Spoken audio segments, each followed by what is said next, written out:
یہاں 108 سال جو ڈوروں کی حکومت رہی اس کو ہمیں دو زاویوں سے دیکھنا ہوگا۔ 1885 میں پرتاپ سنگھ برسر اقتدار آیا جی تو یہ وہ زمانہ تھا جب روس وہاں سے ایکسپینڈ کرتا ہوا یہاں خوکن تک آیا تھا۔ ٹھیک یہاں برٹش انڈیا والوں کو فکر تھے کہ جی یہ علاقہ جو ہے، یہ جو متصل علاقے ہیں، یہاں ان کی سازشیں اور سازش کرنے میں جو ہے رشیا بہت آگے تھا۔ ٹھیک مہتا منگل آیا تو اس نے مہتا منگل نے 3 کام کیے جی۔ گھرپوچو فورٹ کو جو ہے وہ دوبارہ اثر نو نقشہ بنوا کے اثر نو اس کو تعمیر جی بالکل موجودہ جو تعمیر ہے تعمیرات اس میں مخفن کا کوئی جو ہے وہ اس میں کوئی واقعات نہیں ہے ٹھیک سوائے مسجد کے۔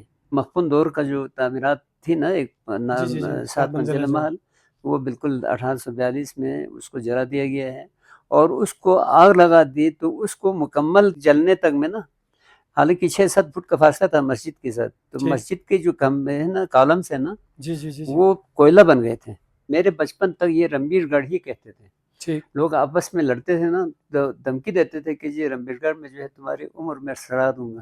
کیونکہ وہاں کچہری کوٹ جی کچہری کوٹ تھا جی۔ رنبیر گڑھ سے حمید گڑھ بننے کی کیا اس کے تاریخ بتانا؟ وہ ہمارے بزرگ جو ہے وہ کہتے تھے کہ جی وہ جنگ آزادی کے دوران کسی کپتان کی جو ہے وہ وہاں پہ وہ اس کی رہائش تھی، ٹھیک حمید نامی کسی کپتان کی۔ ٹھیک تو پھر اس نے کسی دن جو ہے اپنا بورڈ لگایا تھا گتے کا، ٹھیک حمید گڑھ، تو بس وہی نام پڑ گیا ہے۔ ظلم جو ہے وہ میں نہیں سمجھتا ہوں کہ جی ڈگرے کرتے تھے، ظلم ہمارے اپنے لوگ کرتے تھے۔ السلام علیکم۔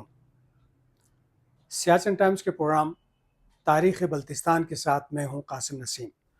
ناظرین، آپ کے علم میں ہے کہ اس پروگرام میں ہم خطے کے نامور مورخ، مصنف، محقق اور دانشور جناب محمد یوسف حسین آبادی صاحب سے تاریخ کے مختلف جو گمشدہ اوراق ہیں ان کو کھنگالنے کی کوشش کرتے ہیں اور تاریخ سے متعلق مختلف سوالات ہم ان کے سامنے رکھتے ہیں اور آپ کو آگاہی دینے کی کوشش کرتے ہیں۔ گزشتہ پروگراموں میں بھی ہم نے گلگت بلتستان اور بالخصوص بلتستان کی تاریخ، تہذیب، ثقافت، زبان و ادب، یہاں کی تمدن، رسم و رواج، اس حوالے سے اس پروگرام میں آپ کو معلومات دینے کی ہم نے کوشش کی۔ آج بھی ہم اسی نوعیت کے مختلف سوالات لے کر اس پروگرام میں آئے ہیں۔ سب سے پہلے میں یوسف صاحب کو پروگرام میں خوش آمدید کہتا ہوں اور ان کا شکریہ ادا کرتا ہوں کہ گوناگوں مصروفیات کے باوجود انہوں نے سیاچن ٹائمز کے لیے اور سیاچن ٹائمز کے ناظرین کے لیے وقت دیا۔ تو گفتگو کا آغاز ہم اس طرح کریں گے۔ یوسف صاحب 108 سال یہاں پہ ڈوگرے متعین رہے اور ڈوگرا دور میں یقیناً یہاں پہ انتظامی طور پر بھی ان کا اپنا مضبوط سیٹ اپ رہا اور تعمیر و ترقی کے حوالے سے بھی دیکھیں تو مختلف سیکٹرز میں کام ہوئے۔ تو بتایا جاتا ہے یہاں پہ جو جتنے کام چاہے تعلیم کے شعبے میں، صحت کے شعبے میں، انفراسٹرکچر کے حوالے سے ہوئے، یقیناً بظاہر تو سامنے یہاں ڈوگرا انتظامیہ تھی، لیکن بتایا جاتا ہے یہ سارا انیشیٹو تھا اسٹیٹ کونسل کا، اور جو انگریز تھے وہ ظاہر پڑھے لکھے تھے، ویژنری لوگ تھے، تو یہ سارا ان کی ویژن کا حصہ تھا۔ تو آپ بحیثیت مورخ، دانشور اور محقق کے، آپ یہاں جو ڈوگرا دور میں جو انفراسٹرکچر کی، تعلیم، صحت کے شعبے میں جو ترقیاتی کام ہوئے اس کو کس نظر سے دیکھتے ہیں؟ شکریہ نسیم صاحب۔ بسم اللہ الرحمن الرحیم۔ یہاں 108 سال جو ڈوروں کی حکومت رہی اس کو ہمیں دو زاویوں سے دیکھنا ہوگا۔ ایک تو یہ ہے جی 1885 میں پرتاپ سنگھ برسر اقتدار آیا جی تو یہ وہ زمانہ تھا جب روس وہاں سے ایکسپینڈ کرتا ہوا یہاں خوکن تک آیا تھا۔ ٹھیک خوکن جو ہے وہ سمرقند کے ساتھ قریب ہے۔ خوکن سمرقند اور فرغانہ کے بس دونوں کے بیچ میں واقع ہے۔ ٹھیک یہاں تک رشیا آ گیا تھا اور یہاں برٹش انڈیا والوں کو فکر تھے کہ جی یہ علاقہ جو ہے، یہ جو متصل علاقے ہیں، یہ تعلیمی لحاظ سے بھی جہالت زیادہ ہے اور مالی لحاظ سے غربت زیادہ ہے، تو یہاں ان کی سازشیں اور سازش کرنے میں جو ہے رشیا بہت آگے تھا۔ تو ان کو یہ فکر لاحق تھی کہ جی کہیں ان دو وجوہات کی وجہ سے جو ہے یہاں رشیا کو ایکسیپٹنس نہ مل جائے، اس کی قبولیت میں اضافہ نہ ہو، تو اس لیے ان کو روکنے کے لیے یہاں پہ وہ مختلف اقدامات پہ جو ہے وہ غور کرنے لگے ہیں، ٹھیک لیکن ان دی مین ٹائم انہیں پرتاپ سنگھ کی وفاداری پر بھی اس کو بھی جو ہے انہوں نے مشکوک نظروں سے دیکھا، کیونکہ یہ اسی دوران سائملٹینیسلی متوازی طور پر کشمیر کے مہاراجاؤں کے دربار میں بھی رشین کپتان اور ان کے جو ہیں وہ انٹیلیجنس کے لوگ پہنچ گئے یہاں ہنزا کے میں، میر آف ہنزا کے اس میں ایک کپتان جو ہے تحفہ طائب کے ساتھ ادھر بھی حاضر ہو گیا۔ ادھر سکردو میں اس وقت جب یہ رشین آدمی آیا تھا، وہ اس وقت احمد شاہ کا دربار لگا تھا شگر میں، ٹھیک شگر بھی ڈائریکٹ اس کے ماتحت تھا نا اس وقت۔ جی جی اور لداخ میں ایک یہودی کو آغا مہدی کے نام سے جو ہے وہ ادھر بھی آیا تھا وہ ٹھیک تحفہ تحائف کے ساتھ، تو اس کی رشیا کی ایکٹیویٹی جو ہے وہ بہت اس میں بھی تیزی آئی تھی، اور ادھر سے جو ہے یہاں حالات بھی جو ہے وہ بالکل نازک تھے، تو اس لیے انہوں نے ان کو پرتاپ سنگھ کو جو ہے وہ حکومت سے علیحدہ کرنا پڑا۔ ٹھیک پرتاپ سنگھ 1885 میں یہ برسر اقتدار آیا تھا رنبیر سنگھ کی وفات پر، ٹھیک تو پھر اس کو حکومت سے، عہدے سے نہیں، حکومت سے علیحدہ کر کے ایک برٹش ایک اسٹیٹ کونسل کے نام سے ایک انگریز ریزیڈنٹ کے ماتحت سربراہی میں ایک حکومت انہوں نے بنائی، ٹھیک اور اس نے 85 سے لے کے 1885 سے لے کے 1905 تک ڈائریکٹ اسی اسٹیٹ کونسل کی حکومت رہی ہے۔ ٹھیک اسی دوران میں یہاں پہلا اسکول بھی کھلا، اسکردو میں 10 بیڈ ہاسپٹل بھی قائم ہو گیا ٹھیک جی، اور پھر ابتدا میں تو یہ ایک ڈسپنسری کی شکل میں قائم ہوا، لیکن ٹھیک یہ بہت جلدی جو ہے وہ یہ 10 بیڈ ہاسپٹل میں بدل گیا، ٹھیک اور پھر دوسرے ترقیاتی پروجیکٹس پر بھی یہ کونسل جو ہے وہ کام کرتی رہی ہے، لیکن دوسرا یہ ہے جی یہاں ایک ان کا سسٹم گورنمنٹ کے حوالے سے میں عرض کر دوں، 1840 میں یہاں زوراور سنگھ نے اس علاقے کو اپنی جموں سلطنت میں شامل کر لیا، جی ہاں تو اس کے بعد فوری طور پہ اس نے بھگوان سنگھ کو تھاندار مقرر کیا، ٹھیک اس کے ساتھ 300 سپاہیوں کو بھی یہاں پہ متعین کیا جی متعین کیا، ایک چھوٹا سا قلعہ بھی جو ہے اس نے آستانہ سید محمود کے شمال میں، جی جی جو چکنی مٹی کا ٹیلہ ایک ٹیلہ ہوا کا، کرتا تھا صحیح کسی صحیح، زمانے میں، جو جب میں آج بھی برباد قلعہ کے نام سے جو مشہور ہے، جی وہ جی جگہ برباد قلعہ، جب میں اس فیلڈ میں آیا تھا اس وقت برباد قلعے کے نشانات بھی تھے، آثار موجود تھے، اب تو کوئی آثار نہیں ہے وہاں، اس کو پارک بناتے بناتے رہ گیا جی تھا نا، جی ڈوزر جی چلا تھا جی، اس پہ، صحیح تو اس وقت یہ برباد قلعہ جو ہے وہ زوراور سنگھ نے یہاں قلعے کی بنیاد رکھی، پھر 300 سپاہیوں تک کے ان کے لیے کافی جو ہے ایکوموڈیشن بنانے کے بعد وہ یہاں سے چلا گیا، ٹھیک تبت پر حملے کے لیے یہاں سے بھی فوج ساتھ لی، اور اس کے اپنے پاس جو ہے کشمیر سے وہاں جموں سے بھی فوج ساتھ تھی، اور پھر لداخ کے ایریاز سے بھی جو ہے وہ مزید فوج جو ہے وہ تیار کر کے پھر وہ تبت کے مغربی پروونس پر جو ہے حملہ آور ہو گیا۔ صحیح یہ جاتے ہوئے اس نے بھگوان سنگھ کو تھانہ دار مقرر کیا، جی جی اور اس کے ساتھ 300 سپاہیوں کو یہاں اسٹیشن کیا، جی بس وہ اسی قلعے میں جو ہے اسی کو ہیڈ کوارٹر بنا کے اسی قلعے میں ان سارے فوجیوں کو جو ہے وہ بٹھایا۔ اب یہ ہے کہ وہ تو ادھورا رہ گیا تھا، جی 1841 کے دسمبر 12 کو وہ تویو کے مقام پر ویسٹرن تبت میں وہاں مارا گیا یہ، ٹھیک اور اس کی فوج بھی تباہ ہو گئی، تتر بتر ہو گئی، اور جو تتر بتر نہیں ہوئی وہ ان کے جو ہیں وہ ہاتھ پیر جو ہیں وہ سردی کی وجہ سے وہ بھی جل گئے، یعنی اس کا ایک طرف سے جو ہے وہ ڈورو کا مفلوج ہو گیا جی ڈورا حکومت جو ہے یہاں پہ مفلوج ہو گئی، تو پھر صحیح راجہ احمد شاہ کے حکم سے یہاں شیگر کے راجہ حیدر خان نے یہاں بغاوت کی، اور پھر ان بھگوان سنگھ اور اس کے 300 سپاہیوں کو جو ہے وہ ہنگیلی میں قید کر دیا۔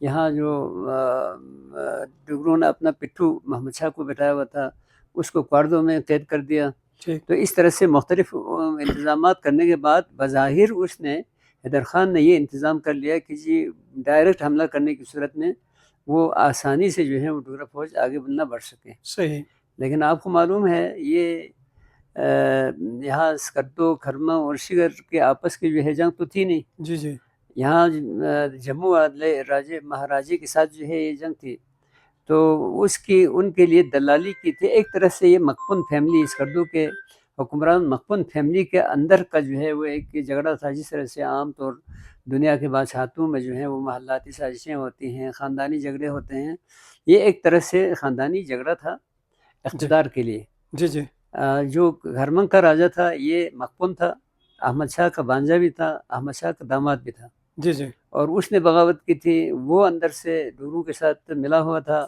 تو اس نے وہ یہاں سے گیا اور جا کے وزیر لکھپت کو راستہ اس کی رہنمائی کرتے ہوئے اس نے ایک ایسے راستے سے لایا یہاں جی جی جس کا مقامی لوگوں کو پتہ ہی نہیں چل سکا. اور توقع بھی نہیں کر رہے تھے کہ وہ نہیں، اچانک بالکل نہیں کر رہے تھے نا جی. تو اس نے لایا. یہ اسکردو والوں کو تب پتہ چلا جب یہ حسین آباد میں ڈورا پوش پہنچ گئی. ٹھیک جی جی وہ نالے کے ایسے ایسے چور، یعنی وہ چور راہوں سے جو ہے وہ اس نے یہ لایا. تو یہاں اس کے لیے اس حملے کے لیے حیدر خان تیار نہیں تھا. صحیح. وہ تو سوچ رہا تھا نا کہ جی محاذ وہاں جو کھرما روٹ پہ جو ہے ماڈل جی سے جی وہاں سے وہ جو روایتی تجارتی اسی راستہ ہے عام راستے سے جو ہے وہ حملہ کریں گے تو تب سارے تک جو ہے سنبھلنے کا موقع ملے گا. جی جی جی. صحیح. تو اس طرح سے جو ہے وہ اس نے، تو پھر اس کے بعد وہ یہاں پہ اس نے قبضہ کیا، اور یہاں جو 7 منزلہ محل کھرپچو میں تھا اس کو جو ہے وہ جلا دیا یا 1842 میں. صحیح. اور پھر اس کے بعد یہ جو زوراور سنگھ نے جس قلعے کی جو ہے وہ آستانہ سید محمود کے شمال میں جس کو ادھورا چھوڑا تھا اس نے اس کو تکمیل کی. ٹھیک. جی اس کو مکمل کر کے پوری فوج کو جو ہے وہاں سے اسٹیشن کیا. اور پھر اس کے بعد یہی جگہ چونکہ کھرپچو کے قریب بھی ہے، پھر وہاں جو ہے وہ ایک چشمہ بھی ہے. اصل میں یہ ہے چشمہ بھی ہے. تو مختلف وجوہات کی وجہ سے وہی جگہ جو ہے ایک طرح سے اسکردو کا جو ہے وہ ہیڈ کوارٹر ہو گیا. پہلے کھرپچو ہیڈ کوارٹر تھا اوپر قلعے کے اوپر. جی جی اب اسی کے دامن میں جو ہے یہ جگہ یہاں ہیڈ کوارٹر کے طور پہ جو ہے وہ استعمال ہوتی رہی. تو اسی عرصے میں انہوں نے کھرپچو کو بھی نئے سرے سے غالباً تعمیر کروایا؟ نہیں، اس کی یہ ہیں اس نے اپنی مرضی سے نہیں کیا. یہ جو کچھ بھی کیا یہ رنبیر سنگھ کے دور میں ہوا ہے. ٹھیک. جی تو میں اب کو عرض کر رہا تھا یہ ان کے ادوار کو نا کوئی 3 ادوار میں جو ہے آپ تقسیم کر سکتے ہیں. صحیح. ڈگروں کے دور کو ایک تو یہ ہے کہ جو 1840 سے 1852 تک صحیح یہ تھانداری دور ہے. ٹھیک. وہ پہلے آیا ادھر بھگوان سنگھ کو رکھا اس نے، پھر گوساؤں نامی ایک آدمی کو تھاندار بنایا، پھر کرم سنگھ کو بنایا، پھر جواہر سنگھ کو بنایا. ٹھیک. اور بھی میرے خیال میں 1-2 کو اور بھی بنایا. تو یہ 1852 میں یہ لگتا یہ ہے، اس پہ تاریخ میں حشمت اللہ نے اس کے بارے میں تفصیل نہیں دی ہے. ٹھیک. اور میں نے جو دوسرا دور کے دوران جو یہاں کاردار رہے ہیں، وزیر وزارت رہے ہیں، ان کا مختلف جو یہ ریونیو والوں کے ساتھ انٹرویو کر کے نا میں نے کافی نام جو ہے ان سے لیا تھا اس وقت. تو اس میں ایک ضمنی سوال میں کروں تاکہ کنٹینیوشن ہمارے قارئین کی ناظرین کی اس کے لیے سمجھ کے لیے. تو یہ پہلے تھانے دار، پھر کاردار، پھر وزیر وزارت، تو یہ جس طرح ہمارے سب ڈویژن، پھر ضلع، پھر ڈویژن، اس طرح کے انتظامی جو سیٹ اپ اس میں توسیع کا نتیجہ تھا، یا کیا وجہ بنی کہ یہ جو مختلف ناموں سے پکارے گئے اور یہ اپ گریڈیشن ہے یا کیا ہے جو انتظامی یونٹس کی؟ یہ تو اصل میں یہ نیا فتح ہوا تھا نا یہ علاقہ. جی جی بالکل. تو یہاں فوری طور انہوں نے تھاندار رکھا. ٹھیک. تھاندار رکھا اور میرا خیال ہے یہاں 1852 تک تھاندار رہا. پھر کیدارو کو لایا تو لگتا یہ ہے، تاریخ میں تو کوئی ذکر نہیں ہے، کیدارو جو ہے وہ پہلا ایڈمنسٹریٹر تھا کاردار. ٹھیک. جی وہ 12 سال رہا 1852 سے 1864 تک. ٹھیک. پھر 64 میں ایک کشتواڑ کا ایک وزیر کشتواڑ کا لایا، لابجو اس کا نام تھا. ٹھیک. لام عین بے ہے. اچھا لابجو. جی جی جو تو آپ کو پتہ ہے نا، جی یہ کشمیری فیملی ہے. جی بالکل. جی جی. تو پھر وہ 10 سال رہے، بلکہ وہ بھی 12 سال رہے. ٹھیک. 1864 سے 1876 تک. ٹھیک. پھر 1876 میں مہتا منگل آیا. اور مہتر منگل جو ہے 10 سال رہا 1886 تک. ٹھیک. تو 1876 میں مہتر منگل کے آنے کے بعد رنبیر سنگھ نے اسے حکم دیا ہے. یہ ڈاکومنٹڈ ہے. ٹھیک. یہ میں تاریخ کی کتابوں سے عرض کر رہا ہوں آپ کو. صحیح. جی. تو یہ رنبیر سنگھ نے اس کو حکم دیا. اب آپ کو پتہ ہے نا، دنیا میں جو بھی خاندان برسر اقتدار آتا ہے اس کو یہ یعنی وہ ذہن اس کا نہیں مانتا ہے کہ جی میری حکومت نہ ختم بھی ہونا ہے. جی جی. وہ ہمیشہ کے لیے آتا ہے اور صحیح. پلاننگ کرتا ہے تو ہمیشہ کے لیے کرتا ہے. جی جی. یعنی اپنی حکومت کو دوام دینے کے لیے. جی جی بالکل. جی. تو اس نے اس کو مہتر منگل کو حکم دیا کہ جی یہاں جو ہے گھر پچوک بنایا جائے. ٹھیک. تو مہتر منگل نے اپنے دور میں اس کو بنایا. تو اس سے پہلے یہ لاوجوی جو آیا تھا، جی جی، یہ 12 سال وہ رہے تھے 1864 سے 76 تک. تو اس نے یہ موجودہ جو ڈی ایچ او کا دفتر ہے نا، جی جی جی جی، اس سائڈ پہ یعنی اسی نالے کو وہی وہ یعنی یہ جو چھوٹا سا نالا ہے نا، جی بالکل، اس کو ہرگسا نالا کہتے تھے اس وقت. جی ماضی میں کہتے ہیں ہرگسا، یہیں سے گزرتا. جی جی ہرگسا نالا ہی کہتے تھے اس کو. ٹھیک ٹھیک. جی جی. تو اس کے بائیں سائڈ پہ اس نے اپنے لیے دفاتر کے لیے کچھ جو ہیں وہ محلات بنائے تھے. صحیح. تو وہ پھر اپنا بھی قیام اسی میں رکھا. پھر اس کے بعد اس کو بعد کے زمانوں میں جب یہاں ڈاکخانے کی ضرورت ہو گئی تو آدھا تھوڑا سا ڈاکخانے کے لیے دیا. تارگار. جی جی تارگار کے لیے ضرورت ہو گئی تو تارگار بھی جو ہے وہ ایک ایسا اس کو دیا. اور میں نے سنا یہ ہے کہ جی جب اسکول قائم ہوا تھا تو اسکول بھی اس کے ایک حصے میں ابتدائی طور پر اسی میں قائم کیا تھا. ٹھیک. جی. پھر اس کے بعد اوپر ٹیلے پہ شفٹ ہوا. جی جی اوپر جو ہے قلعے پہ جو ہے وہ میرے خیال ہے وہ بھی اسی دوران بنایا ہوگا شاید. صحیح. جی جی. کیونکہ اس کو اوپر والے حصے کو جو ہے وہ جہاں اس وقت اسکول قائم ہے اس کو پرتاپ گڑھ کہتے ہیں نا. جی جی. تو پرتاپ سنگھ کا دور جو ہے 1885 تک رہا ہے. صحیح. اس کے بعد 1885 سے شروع ہوا ہے. جی جی. شروع ہوا ہے 1925 تک. صحیح. تو یہ پھر اس کو مختلف حصوں میں بانٹ کے یہ جو ایک تحصیلدار ہوتا تھا، جی جی، یہ تحصیلدار جو ہے وہ نائب وزیر ہوتا تھا. ٹھیک. وہ تو آخری لمحے تک جو ہے آخری دنوں تک اس کا ہیڈ کوارٹر جو اس کی رہائش اسی میں تھی. اچھا ایسے کچھ. جی جی کشوبا میں تھے وہ. یعنی کشوبا تو اب اس کو اس وقت کیا کہتے ہیں، چشمہ بازار. جی جی بس آپ سمجھ لیجیے وہیں پہ جو ہے وہ آخری لمحے تک اس کی رہائش وہیں پہ تھی. ٹھیک. لیکن جب مہتر منگل آیا تو اس نے مہتر منگل نے 3 کام کیے. جی آپ میں سامعین کے اس کے لیے کہتا ہوں، اس نے 3 کام کیے. ایک تو یہ کیا رنبیر سنگھ کے حکم پر اس نے اس کھرپوچو فورٹ کو جو ہے وہ دوبارہ اثر نو نقشہ بنوا کے اثر نو اس کو تعمیر. جی جی بالکل. یہ اس جو موجودہ جو تعمیر ہے تعمیرات اس میں مخفن کا کوئی جو ہے وہ اس میں کوئی واقعات نہیں ہے. ٹھیک. سوائے مسجد کے. ٹھیک. مسجد کو بھی سنا ہے ابھی انہوں نے ریکنسٹرکٹ کیا ہے، اس کو بھی بنایا ہے یا خراب کیا ہے یہ تو مجھے نہیں پتہ. کمپلیٹ کرنے کی کوشش کی ہے. اچھا اچھا. بہرحال یا بنانے کی کوشش کی ہے یا پرانے کو خراب کرنے کی کوشش کی ہے تو مجھے نہیں پتہ. صحیح. لیکن سنا یہ ہے. لیکن وہاں مسجد کے علاوہ نا صحیح باقی ان کا کوئی ایک پتھر انہوں نے جو ہے وہ اپنی طرف سے وہاں پہ کچھ نہیں رکھا ہے. جو مخفن دور کا جو تعمیرات تھی نا، ایک 7 منزلہ محل، وہ بالکل 1842 میں اس کو جلا دیا گیا ہے اور اس کو آگ لگا دی. تو اس کو مکمل تک جلنے تک میں نا، حالانکہ 6-7 فٹ کا فاصلہ تھا مسجد کے ساتھ، تو مسجد کے جو کھمبے ہیں نا کالمس ہیں نا، وہ کوئلہ بن گئے تھے. میں نے دیکھا ہے. جی جی وہ بالکل یعنی اس تپش سے نا، اس کو حالانکہ اس کو آگ تو نہیں لگی تھی، اس کی تپش سے وہ سارے کالمز جو ہیں وہ کھمبے ستون جو ہیں وہ سارے وہ کوئلہ بن چکے تھے. صحیح. تو پھر اس کے بعد اس نے بنایا جی یہ چھاونی. ٹھیک. دوسرا کام اس نے چھاونی بنائی. ٹھیک. جی چونکہ وہ جو زوراور سنگھ نے جو بنایا تھا وہ آستانہ سید محمود کے شمال میں، جی جی وہاں یہ فوج جو ہے وہ تنگ رہتی.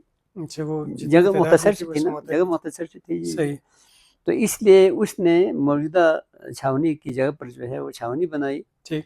یہ بھی اس نے ہی بنائی ہے. ٹھیک اور پھر تیسرا جو ہے وہ جو موجودہ حمید گڑھ کہتے ہیں، میرے بچپن میں اس کو رنبیر گڑھ کہتے تھے. ٹھیک. جی جی تو رنبیر گڑھ سے حمید گڑھ بننے کی کیا اس کے تاریخ وہ بتاتے ہیں؟ کہتے ہیں ہمارے بزرگ جو ہے وہ کہتے تھے کہ جی وہ جنگ آزادی کے دوران کسی کپتان کی جو ہے وہ وہاں پہ وہ اس کی رہائش تھی، ٹھیک حمید نامی کسی کپتان کی. ٹھیک تو پھر اس نے کسی دن جو ہے اپنا بورڈ لگایا تھا گتے کا، ٹھیک. حمید گڑھ، تو اچھا بس اچھا وہی اچھا. نام پڑ گیا ہے. ٹھیک یہ ٹھیک کوئی کسی پلاننگ کے تحت نہیں ہوا ہے. ٹھیک. جی جی پلاننگ کے تحت تو اس پہ جو ہے وہ یا کرنل احسان علی کا نام آنا چاہیے ہوں. یا اس طرح کسی مجاہد کا نام آنا چاہیے، صحیح. لیکن یہ بس ویسے ہی لگ گیا. تو کسی کو اس سے دلچسپی تھی ہی نہیں نا، تو اس لیے لوگوں نے بھی ایکسیپٹ کر دیا کہ جی چلو ٹھیک ہے. تو وہاں پہ بھی حمید گڑھ پہ ایک قلعہ جو 2 منزلہ یا 3 منزلہ موجود تھی، وہ کس دور میں تعمیر ہوا؟ یہ بھی اسی کے دوران میں ہی تعمیر ہوا ہے جی. یہ اس کا دور ہے نا 1876 سے 86. ٹھیک. یہ 3 کام جو ہیں وہ اسی دوران ہوا ہے. اور وہ ایک بہت نیک انسان تھا، وہ مہتا منگل.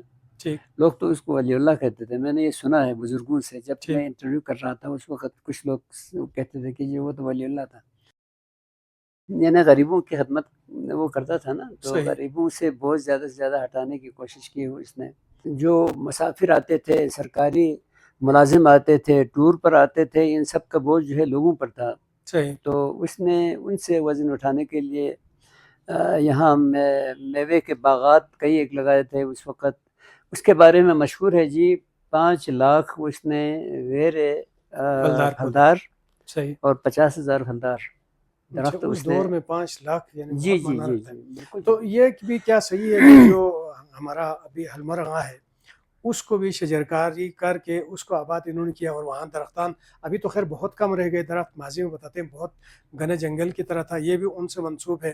اور ہمارے یہاں سے سیٹلائٹ ٹاؤن اور ایئرپورٹ سائڈ پہ جو پرانے درخت ہے وہ بھی ان سے منسوب ہے. اور بالخصوص محل جتنے محل ہیں جتنے قلعے ہیں وہاں پر تو خیر رجا کے دور کا ہو گئے جو چنار کے درخت ہیں. لیکن جو کمشنر آفس کا بتاتے ہیں، DHO آفس کا بتاتے ہیں، یہ بھی منسوب ہیں یہ مہتا منگل سے. تو کیا آپ اس کی تصدیق کریں گے؟ جی جی میں نے تو یہ کمشنر جو اس کی رہائش کا ہے نا، جی جی جی اس کے بارے میں تو میں نے ایک نوٹ بنا کے دیا تھا. وہ اپنے عالم صاحب، جی جی شجاع عالم صاحب، شجاع عالم صاحب کو جو ہے وہ ان کی درخواست میں نے بنا کے دے دیا تھا. انہوں نے کہا کہ جی ہم نے اس کو بورڈ پہ لکھ کے جو ہے وہاں لگانا ہے. شاید لگایا بھی ہوگا. صحیح صحیح. جی جی جی یہ بالکل صحیح ہے جی. اس کے لیے چونکہ یہ نیا جسے آج کل حمید گڑھ کہتے ہیں، یہ آباد ہی اس نے کیا نا، باغ بھی اس نے بنایا ہے. تو اس کے لیے ایک چینل جو ہے سرکاری کول کے نام سے جو ہے مشہور ہے، پورے سرکار ہے. بالکل جی صحیح. جی کول سرکار نا، وہ اسی کے لیے بنایا تھا. ٹھیک ٹھیک ٹھیک ٹھیک. تو کشباغ سے چشم بازار سے جو اس وقت جو بھی انتظامی سیٹ اپ تھا اس کا ہیڈ کوارٹر مہتا منگل کے دور میں حمید گڑھ میں آیا. جی مہتا منگل نے حمید کو ملا ہے. جی بالکل جی. یہ رنبیر گڑھ کہتے تھے، یعنی میرے بچپن تک یہ رنبیر گڑھ ہی کہتے تھے. ٹھیک. لوگ آپس میں لڑتے تھے نا تو دھمکی دیتے تھے کہ جی رنبیر گڑھ میں جو ہے تمہاری عمر میں سڑا دوں گا. ٹھیک. کیونکہ لوگ وہاں ایک دوسرے کچہری کو کورٹ جی جی کچہری اور کوٹ تھانہ تھا. جی جی جی وہ صحیح. حمید گڑھ جو ہے وہ اس وقت تک اس کا عام یعنی وہ عام رائج نہیں ہوا تھا. ٹھیک. جی صحیح. تو ان کی مین تعمیرات میں جو پہلا اسکول کا آپ نے ذکر کیا، پہلے ڈسپنسری کا ذکر ہوا، جو سید محمود استھانہ کے نزدیک جو ہے قلعے کا ذکر ہوا، کھرپوچو کا ذکر ہوا، ان کے علاوہ بنیادی اور کون کون سے اسٹرکچرس ہیں جو آج بھی ہم کہہ سکیں ڈوگرا دور کی یادگار کے طور پر یہاں پہ بنی ہیں؟ ان 3 کے علاوہ یہ اس نے بنائے ہیں روندو میں گودام بنائے ہیں، شگر میں گودام بنایا ہے، خپلوں میں بنایا ہے، ہر علاقے میں گودام بھی بنایا ہے. وہ بھی اسی آدمی نے بنایا ہے. گندم کی اسٹاک کے لیے. جی گندم کی اسٹاک کے لیے. جی جی بالکل وہ بھی اس نے بنایا ہے. اور اس نے یہاں سے سرو تک، یہاں سے نوبرا تک، اور یہاں سے جو برالدو اور باش تک، یہ روندو وسطی تک، یہ سارے راستے بھی نا یہ خچر ایول جو ہے وہ اسی نے بنوایا ہے. ٹھیک. جی جی. اور ہر پڑاؤ پر یہ کمرے بھی بنائے ہیں مسافروں کے لیے، یہ بھی اس نے بنائے ہیں. یہ 10 سال رہا ہے نا. یہ لگتا ایسا ہے کہ جی 10 سال میں جو ہے اس نے وہ کمال کر دیا ہے جو میرا خیال ہے دوسرے لوگ جو 50 سالوں میں نہیں کر سکے ہیں. صحیح. یوسف صاحب، ایک عام طور پہ آج بھی ہم بزرگوں کو سنتے ہیں تو وہ قانون کی حکمرانی کی اگر بات کریں، ریٹ آف دی اسٹیٹ کی بات کریں، میرٹ کی بات کریں تو ڈوگرا دور کو یقیناً حوالہ دیتے ہیں، لیکن ساتھ ہی ان کے چپراسیوں کے مظالم، جو کار بیگار کے حوالے سے جو ٹیکس ان کا نقد یا جنس کی صورت میں، اس کے حوالے سے مظالم کی بھی ہم بات سنتے ہیں. تو آپ ان دونوں کا موازنہ کر کے کس طرح کا نقشہ آپ کے ذہن میں ہے اور آپ اس کو پیش کرتے ہیں؟ ہمیں تھوڑا سا پہلے سے اس پہ بات کرنی چاہیے جی. راجہ احمد شاہ کے آخری دور میں جی جی جب ان کی حکومت ختم ہو رہی تھی، یہاں ایک مدرسہ نہیں تھا، ٹھیک یہاں کوئی ہاسپٹل نہیں تھا، ٹھیک یہاں کوئی مطب بھی نہیں تھا کسی حکیم کا، صحیح اور یہاں کوئی معیاری جو ہے وہ پل بھی نہیں تھا. ٹھیک یہ راستے بھی جو ہیں وہ اگر دو گھوڑے جو ہیں وہ آگے پیچھے سے دونوں سائڈ سے اگر ایک ایک گھوڑا سامان لدا ہوا آ جائے تو وہ کراس نہیں کر سکتے تھے ٹھیک پڑیوں میں. ٹھیک راستے کا یہ حال تھا. تو کہیں کسی پڑاؤ پر کوئی جو ہے ایک کمرہ بھی بنا ہوا نہیں تھا. تو یہ میرا خیال ہے اگر آپ موازنہ کر لینا ٹھیک تو میرا خیال ہے زیادہ بہتر دور آیا تھا لداخ، یہ جو ڈوگرا دور ہے. اور پھر دوسری بات یہ ہو گئی کہ جی پہلی بار گرم علاقے کے ساتھ جو ہے وہ ہمارا رابطہ ہو گیا ٹھیک عوامی سطح پر، صحیح اور اس کی وجہ سے گرم علاقوں میں جو ہے ہمارے لوگوں کا آنا جانا ہوا. پھر ہندوستان کے مدارس میں ہمارے یہاں کے لوگ جو ہیں وہ اسٹوڈنٹس، نوجوان جا کے جو ہے وہ تعلیم کے پڑھنے اصول لگے. جی پڑھنے لگے. اور پھر اس کے نتیجے میں یہاں میں ذاتی طور پہ جانتا ہوں ایک صاحب، وہ وہاں یہ یہاں نماز پڑھایا کرتے تھے. ٹھیک جی تو پھر وہ وہاں جا کے انہوں نے مولوی فاضل کیا. پھر پتہ ہے آپ کو مولوی فاضل کے بعد صرف انگریزی کا جو ہے میٹرک سے بی اے تک امتحان پاس کریں تو یہ بی اے مکمل بی اے تصور ہوتا تھا. ٹھیک تو پھر اس طرح سے بی اے کر کے آیا یہاں پہ، اور وہ محکمہ مال میں پتہ نہیں لگا کس سیٹ پہ لگا پتہ نہیں، لیکن یہ ریٹائر ہوا. میں نے جو سنا تھا وہ تحصیلدار ریٹائر ہو گیا ہے، لیکن ان کے صاحبزادے کا کہنا یہ ہے کہ وہ جو ہے وہ اگلے یعنی آج کل کے 17 میں جو ہے وہ گیا تھا صحیح اور اس پہ ریٹائر ہو گیا ہے. تو صحیح یعنی اس طرح کے بہت لوگ ہیں جو وہاں سے پڑھ کے آئے ادھر اچھی پوسٹوں پر جو ہے وہ اچھے پوسٹوں تک وہ ترقی کر کے جو ہے ان تک پہنچے ہیں. صحیح. تو ایسا بھی ہوا ہے. تو اس دور میں اگر ہم دیکھیں تو لوگوں کے پاس روزگار کے کیا مواقع تھے، اور ان کی گزر بسر کے لیے ان کے اپنے جو معاشی صورتحال ہے اس کو مستحکم بنانے کے حوالے سے کس حد تک مواقع لوگوں کو دستیاب تھے؟ کچھ بھی نہیں تھا جی سوائے زراعت کے. ٹھیک زراعت ایک ہمارا واحد ذرائع معاش تھی، اور اس میں یہ تھا کہ جی ہماری زمین زرخیز تو ہے نہیں ہے. صحیح. زمین زرخیز نہیں ہے، اس کے لیے زیادہ کھاد چاہیے، اور آب و ہوا اتنی سخت ہے، آپ کا کام کاج کا جو ہے موسم اتنا شارٹ ہے جی کہ جی آپ کے پاس فرصت ہی نہیں. اس دوران جو ہے آپ تجارت کر لیں.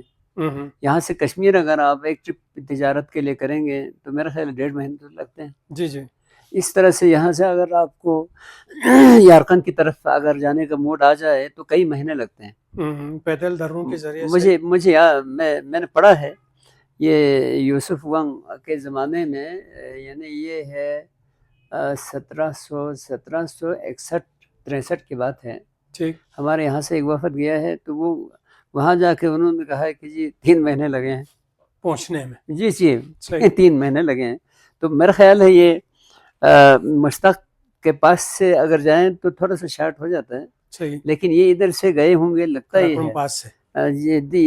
ہاں قراقرم پاس سے نا، یہاں سے لداخ گئے ہوں گے، پھر وہاں سے قراقرم پاس. اب آج کل قراقرم پاس جو ہے آج کل ہمارے جہاں پہ یہ ختم ہوتا ہے نا یہ سیاچن گلیشیئر، اس سے تھوڑا سا آگے جو ہے قراقرم پاس آتا ہے. تو میرے خیال میں اتنا لمبا چکر کاٹ کے گئے ہیں تو اتنا ٹائم لگا ہوگا. تو آپ کے پاس سے سوائے زراعت کے جو ہے اور کوئی کیپیسٹی ہی تھی نہیں تھی نا. تجارت کے لیے جو ہے وہ ٹائم چاہیے، آپ کے پاس ٹائم ہے نہیں ہے. دو فصلیں آپ نے اٹھانی تھی، اسی لیے ہمارے آپ کے جو ہے بزرگوں کے پاس کاشت کے دن جو ہے گنے ہوئے تھے. صحیح. کہ پہلی کاشت کا پہلا وقت، کاشت کا دوسرا وقت، درمیانی وقت اور کاشت کا آخری وقت. صحیح. آخری وقت آتا ہے میرا خیال ہے 12 مارچ کو. صحیح. 12 مارچ کو اگر کسی نے کاشت نہیں کیا تو وہ دوسری کاشت کر نہیں سکتا ہے. اگر کر لے تو وہ پک نہیں سکتا ہے کیونکہ وہ ستمبر کا جو ہے ستمبر کا آخری ہفتہ گزر جاتا ہے. صحیح. تو یوسف صاحب کیونکہ پروگرام کا وقت ختم ہو رہا ہے، میں آخری سوال آپ سے یہ کرنا چاہوں گا، جس طرح بھی آپ نے ابھی تفصیل سے ذکر کیا تھانے دار کا، پھر کارے دار کا، پھر جو ہے وزیر وزارت کا، یہ تو ہو گیا اوور آل ایڈمنسٹریٹو ہیڈ جو آج کمشنر یا ڈپٹی کمشنر کا ہمارا رول ہے. تو جو مختلف مثلا زراعت ہوگی، تعلیم ہوگی، ان میں بھی کیا افسران متعین تھا یا یہی ایک افسر جو ہے ان سب کو اداروں کو وہ چلا لیتا؟ یہ سارے محکمے جو ہیں وہ جتنے محکمے کھلے ہوئے تھے وہ سب وزیر وزارت کے ماتحت تھے جی. اور وزیر وزارت جو ہے وہ اس کے ماتحت ہے جی، سیکرٹری کے ماتحت ہے. ٹھیک. جی جی، سیکرٹری مال کے. جی جی. سیکرٹری کو وہ لوگ جو ہیں وہ کہتے ہیں نا، ایک اور نام دیتے ہیں، یہ ایک اور نام دیتے ہیں. میں بار بار کہا کرتا تھا، یہ اپنا قاسم محمود شاہ جو ہے وہ تھا نا، وہ سیکرٹری ریٹائر ہو گئے ہیں. صحیح. جی جی.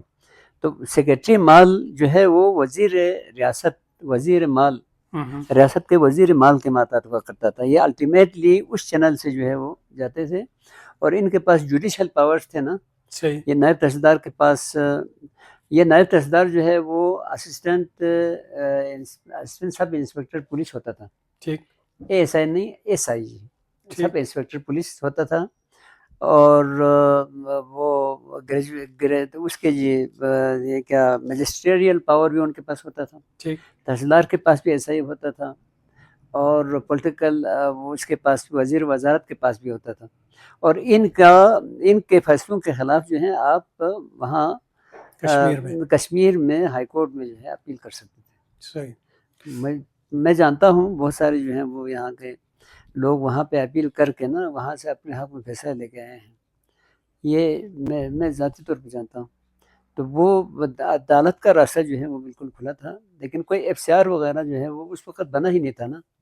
ایف سی آر تو 1900 میں بنا ہے. جی جی، وہ 29 میں. جی جی. یہاں پہ بھی لاگو رہا. تو یعنی ایسی سخت کوئی قانون تو نہیں تھا. یہ پڑاؤ پر جو یعنی جو سرکاری ملازمین آتے تھے نا، ان کے لیے انتظام کرنے کے لیے ہر گاؤں والوں کی جو ہے ہر گاؤں میں یہ ایک کا خاص تقسیم کیا ہوا تھا. صحیح. 40 دن جو ہے سال میں وہاں ڈیوٹی دینی ہے. ٹھیک. ان کے لیے دودھ، گھاس وغیرہ سب انتظام کرنا ضروری تھا، لیکن ہر چیز کے لیے قیمت ریٹ مقرر تھا. صحیح. لیکن دیتا کوئی نہیں تھا. اچھا. جی جی، دیتا کوئی نہیں تھا. تو ظلم جو ہے وہ میں نہیں سمجھتا ہوں کہ جی ڈگرے کرتے تھے. ظلم ہمارے اپنے لوگ کرتے تھے، یہ ملازمین جی جی جی کرتے تھے. اگر کسی کو یہاں سے کسی عدالت نے اگر کسی آدمی کو جو ہے وہ وارنٹ بھیج دیا یا سمن بھیج دیا تو سنا ہے چپراسی جو ہے وہ اپنا اسٹک جو ہے وہ پہلے والے دن جو ہے بھیجتے تھے اس گاؤں میں. اچھا. دہشت طاری کرنے کے لیے نا. جی، حالانکہ چپراسی کے پاس کیا پاور ہوتے ہیں. صحیح. تو اس طرح ہمارے لوگ ہی ہمارے اوپر ظلم کرتے تھے. صحیح. جی ناظرین، ڈوگرا دور کے حوالے سے اور اس دور میں ہونے والے ترقیاتی عمل کے حوالے سے آپ کی معلومات میں یقیناً اضافہ ہوا ہوگا. اگلے ہفتے میں ہم یوسف صاحب سے اس سے جڑے مزید جو سوالات ہیں وہ ان کے سامنے رکھیں گے اور ان کی تفصیلات آپ تک پہنچائیں گے. میں یوسف حسن آبادی صاحب کا بھی شکریہ ادا کرتا ہوں اور آپ سے اجازت چاہیں گے. آئندہ ہفتے پھر نئے موضوع کے ساتھ حاضر ہوں گے. تب تک کے لیے اجازت دیجیے گا. اللہ نگہبان. شکریہ.